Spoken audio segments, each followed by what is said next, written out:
안녕하세요. 저는 학생 전문 조리 교육 기관을 운영하고 있는 제이스 키친 요리학원 오재혁입니다. 지금 현재에도 밖에 조리사들을 보면 자격증이 있으신 분들과 없으신 분들의 비율이 50대 50으로 생각을 해주시면 되고요. 학생들에게 자격증 취득이라는 것은 대학 진학 또는 취업을 위해서 하나의 갖춰야 되는 조건이라고 생각을 해주시면 되겠습니다. 예전에 비해서 지금 현재는 조리학과 또는 외식경영학과로 진학하는 학생들의 80%에서 90% 정도가 국가 자격증을 3개에서 4개 정도 취득을 하고 진학을 하고 있습니다. 일단은 조리 관련된 국가기술 자격증으로는 한식, 양식, 중식, 일식 요거는 상시로 운영이 되는 시험이고요. 상시는 1년 내내 연중 시험을 응시를 하실 수 있고 떡이나 조주 아니면 보고 같은 경우에는 정기 시험으로서 1년에 2번 또는 3번까지만 응시가 가능하기 때문에 자격증이 분리가 된다고 생각을 해 주시면 되겠습니다. 일단은 자격을 취득하기 위해서는 필기 시험을 먼저 접수를 하셔야 되고요. 필기 시험 접수 같은 경우에는 큐넷에서 회원 가입을 하시고 원서 접수를 해 주시면 되는데요. 시험 접수는 매주 목요일 날 접수를 해 주시면 되고요. 시험은 접수하시고 나서 2주 뒤에 시험이 치러지게 됩니다. 하지만 시험을 접수하실 때 전국적으로 시험장이 나눠져 있기 때문에 일자나 아니면 장소 요거를 고려하셔 가지고 신청을 해 주셔야 됩니다.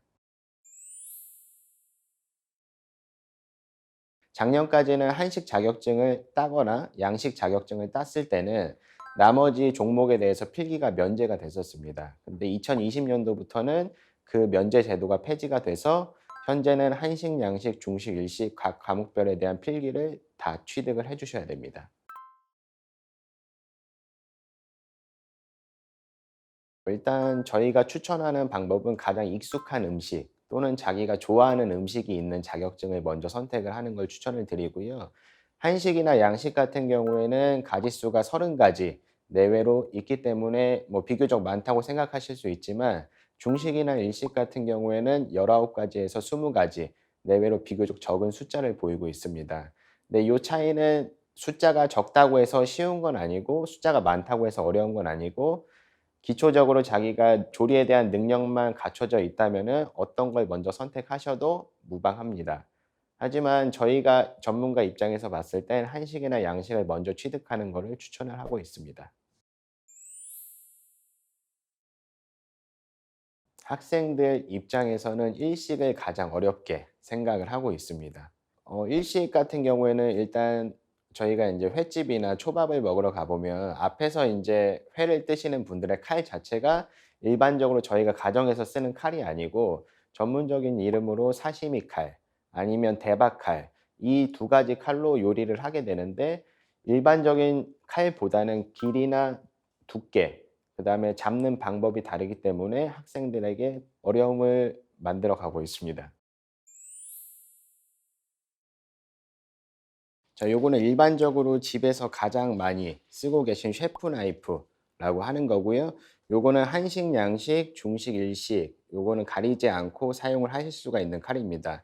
요 칼 같은 경우에는 지금 뒤에 보시면 보호대가 있습니다. 요 보호대 같은 경우에는 칼을 가를 때 제대로 안 갈리기 때문에 학생들이 조리를 할 때는 요 보호대가 없는 칼을 사용을 하시는 게 맞다고 생각을 합니다. 다양한 분야에서 사용할 수 있는 칼이라고 보시면 되겠습니다. 자, 요거 같은 경우에는 정육점에 가시면은 많이 보실 수 있는 칼이고요. 이 칼을 잡는 방법을 간단히 말씀드리면 우리가 보통 칼을 이렇게 잡거나 아니면 요렇게 잡게 되는데 이 보닝 나이프라는 칼만 요렇게 잡게 됩니다. 요렇게 잡은 상태에서 우리 정육점을 가 보면 고기가 이렇게 걸려 있습니다. 그럼 그 고기 걸려 있는 거에서 칼을 넣고 나서 뼈를 발라내는 용도로 사용되는 칼이라고 보시면 되겠습니다. 일단 육가공 분야 같은 경우에는 전문 자격증이 따로 있기 때문에 조리 교육기관에서는 세미나 형식으로 돼지 반마리 또는 돼지 한 마리를 놓고 해체하는 조리 실습을 진행을 하고 있습니다. 자, 마지막 칼로 말씀을 드리면 요거는 뿌띠 나이프라고 하는 작은 나이프인데요. 요거는 과일이나 야채를 모양을 낼 때 사용하는 칼이고 잡는 모양은 요렇게 잡아주시면 되겠습니다. 요렇게 앞쪽으로 되어 있는데 곡선 처리를 하기 가장 좋은 칼이라고 보시면 되고 집에서 이 칼로 과일을 깎으시는 어머님들도 계십니다. 일단 한식 조리 기능사 교육 과정 먼저 말씀을 드리면 31가지로 구성이 되어 있고 저희 한국 음식에서 생채류 아니면 숙채, 조림, 그다음에 국 또는 탕, 밥 요렇게 구성이 되어 있습니다. 비빔밥 아니면 장국죽, 뭐 콩나물밥, 무생채 아니면 육언전, 생선전 이렇게 다양한 우리가 먹는 음식이 주를 이루고 있습니다. 하지만 한식 조리 기능사에서는 가장 중요하게 생각해야 되는 것이 음식을 조리했을 때 색깔이 너무 진하진 않은지 아니면은 타진 않았는지 반드시 익었는지 확인을 하셔 가지고 조리하는 과정이 필요합니다. 자, 양식 조리사 같은 경우에는 스프나 스테이크, 샐러드 아니면 육수를 만드는 것을 대표적으로 예로 들 수 있는데요. 양식 조리 기능사를 취득할 때 가장 많이 연습을 해야 되는 건 치즈 오믈렛, 스페니쉬 오믈렛입니다. 이거 같은 경우에는 후라이팬에서 럭비공 모양을 잡는 요리이기 때문에 최소 학생들마다 다르겠지만은 계란 3판 정도는 연습하셔야지만 럭비공 모양의 형태의 오믈렛을 만드실 수가 있습니다. 중식 같은 경우에는 대부분의 메뉴가 비슷해서 튀기고 볶고 농도를 맞추는 게 가장 많이 적용되기 때문에 튀김 그다음에 전분으로 농도를 맞추는 것만 연습을 해 주시면 중식은 크게 어려운 점이 없으실 것 같습니다. 마지막으로 일식 같은 경우에는 제일 어려워하는 게 도미 아니면 생선 초밥을 만드는 건데 요거 같은 경우에는 사시미와 대바를 능숙하게 쓰실 수 있도록 다양한 채소와 생선을 다뤄보는 연습이 필요할 것 같습니다. 가장 어렵게 생각하는 부분은 아무래도 생선 손질인 것 같습니다. 이게 메뉴별로 생선 손질이 다 있기 때문에 한식에서는 동태 손질, 양식에서는 닭고기 손질, 중식 같은 경우에도 닭고기 손질, 일식은 도미 손질이라는 생선이 있는데 도미 같은 경우에는 학생들이 손질하기가 매우 까다롭기 때문에 일식을 가장 어렵다고 생각을 하고 있습니다.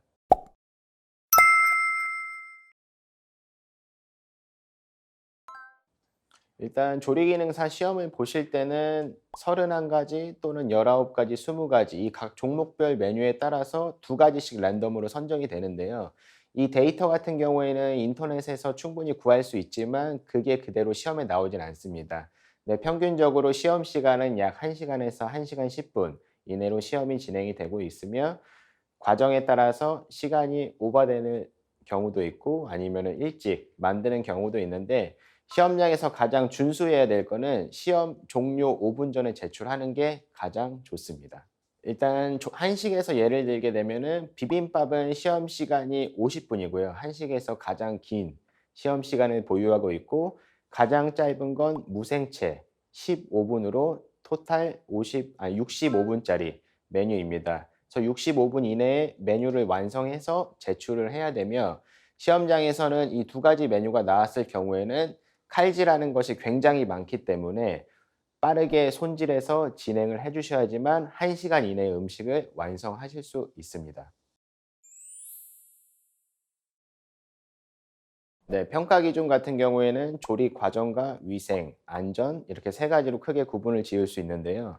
조리 과정 같은 경우에는 음식을 손질할 때 전처리에 있어서 껍질이 얇게 깎였는지 아니면 음식을 했을 때 도마의 위생, 그리고 후라이팬의 불 조절 이런 것들이 조리 과정에서 평가가 되고 있고 마지막으로 저희가 조리 기능사에서 2가지의 음식을 만들었을 때는 완성도를 평가를 받게 됩니다. 근데 그 완성도에서는 요구 사항에 맞춰진 대로 몇 그램 이상을 제출을 했는지 아니면 몇 개를 제출했는지 타진 않았는지 그다음에 접시에 예쁘게 담았는지 또는 오물이 묻어 있는지 없는지 그거에 따라서 평가 점수가 주어지게 됩니다.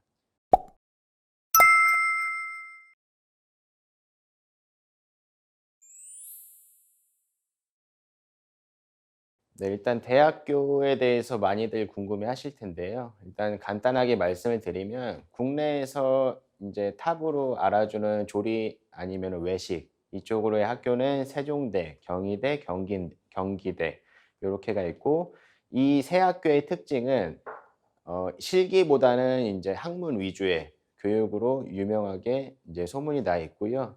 우송대 같은 경우에는 실습 위주의 학교라고 보시면 됩니다.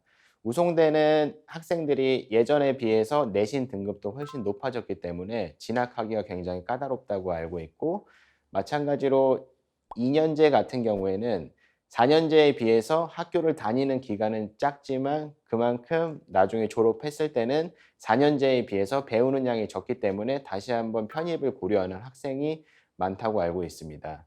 근데 국내 대학교에 대해서 말씀을 드리면 저 같은 경우에는 국내 대학교에서 실기를 내가 너무 좋아한다, 그리고 나는 공부에는 별로 취미가 없다, 그렇다면은 우송대로 가는 거를 추천을 드리고요. 그게 아니면은 나는 공부를 더 해서 지식을 쌓고 싶다, 그러면 세종, 경희, 경기 이 세 군데 학교로 진학을 하시는 것이 가장 좋습니다. 자격증을 취득하기 위해서는 학원을 다녀도 되지만 요즘에는 유튜브를 보면서 영상을 많이 시청을 하고 있는데, 영상을 보고 반드시 취득한다기보다는 그에 따른 재료를 구매를 해서 똑같이 만들어내는 연습을 하셔야지만 자격증을 취득하실 수 있습니다. 일단 자격증을 취득하고 나서는 학생들이 가장 많이 생각을 하고 있는 건 호텔 요리사 또는 미슐랭 레스토랑 조리사를 생각할 수 있는데요. 이 외에도 요리를 전공하면서 할 수 있는 직업들은 굉장히 많이 있습니다. 예를 들어서 뭐 프랜차이즈 메뉴 개발자, 아니면 요리 연구가, 아니면 뭐 저희가 생각하는 뭐 대기업들의 조리사, 또는 단체 급식 조리사, 아니면 푸드 스타일리스트, 또는 연구소의 연구원, 아니면 우리가 뭐 라면 회사 이런 데서 스프를 제조한다거나 아니면 소스를 가공한다거나 다양한 직업을 갖고 있는데요. 여기서 말씀드리고 싶은 거는 학력에 따라서 직업을 선택할 수 있는 기준이 달라지기 때문에 고졸이랑 대졸이랑 대학원 졸이랑 할 수 있는 직업이 상이하다고 보시면 되겠습니다.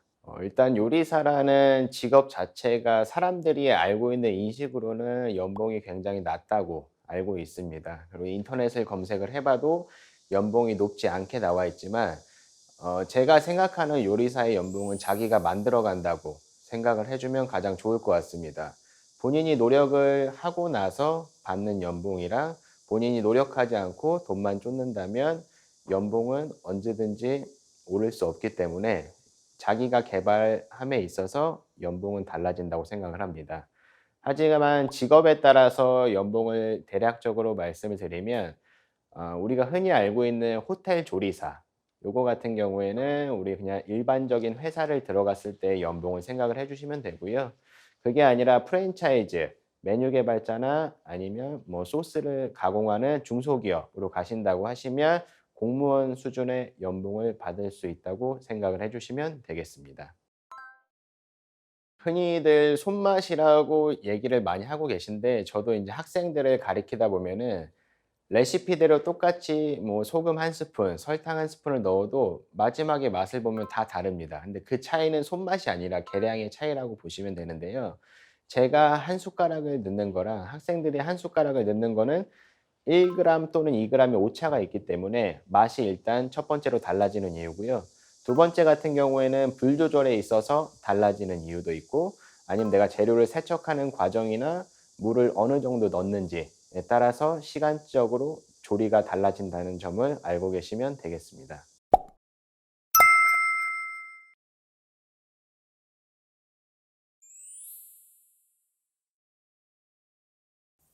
일단은 음식 자체를 만들기 위해서는 그 전 처리 과정이 가장 중요한데요.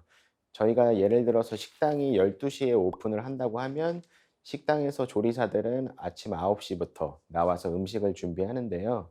그 시간 동안에는 시장 가서 음식에 들어갈 재료를 사 오고 손질하고 그다음 정리까지 하고 바로 조리를 할 수 있게끔 준비하는 시간을 필요로 하기 때문에 굉장히 시간이 오래 걸린다는 단점이 있습니다.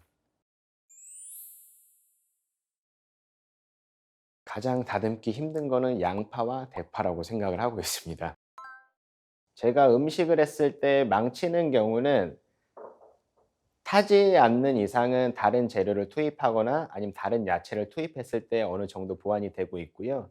그게 아니라 제가 실수로 음식을 태웠다, 그러면 복구할 수가 없기 때문에 저도 가차없이 버리고 다시 처음부터 요리를 시작을 하고 있습니다. 아니면 향이 없다, 그러면은 중간에 다른 야채를 첨가하고 아니면 다른 오일을 첨가함으로써 완성된 요리를 맛보실 수가 있습니다. 제가 요리사로서 가장 보람이 있던 순간은 레스토랑에서 조리사로 일을 할 때 제가 개발한 음식이 손님들에게 판매가 되고 그 음식 접시가 완전히 비워져서 나올 때 그때 가장 보람을 느낄 수가 있었고요. 손님들이 마지막에 나가실 때 정말 맛있게 잘 먹었다고 얘기를 하고 나가실 때 가장 큰 보람을 느끼게 되어서 현재까지도 요리 관련 직종에 일을 하고 있습니다.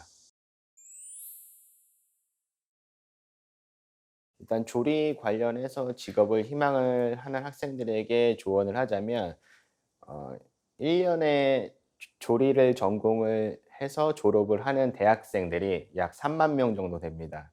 근데 그중에서 본인이 분별력을 갖추려면 자격증은 필수로 가지고 계셔야 되며 바른 인성과 자기 계발이 필수로 여겨지며 여기서 학생들이 가장 안 하고 있는 것들이 하나 있는데 영어를 꼭 해 주셨으면 좋겠습니다. 왜냐하면 우리나라 음식을 전공을 하면 상관이 없지만 서양 요리나 그 외 외국 요리를 접하게 된다면 우리나라에 관련된 도서는 워낙 적기 때문에 원서를 구매해서 보셔야 됩니다. 근데 그 원서 같은 경우에는 대부분이 다 영어로 되어 있기 때문에 본인이 궁금해해도 책을 볼 수가 없기 때문에 외국어 능력을 저는 가장 필수로 공부를 해 주셨으면 좋겠고요.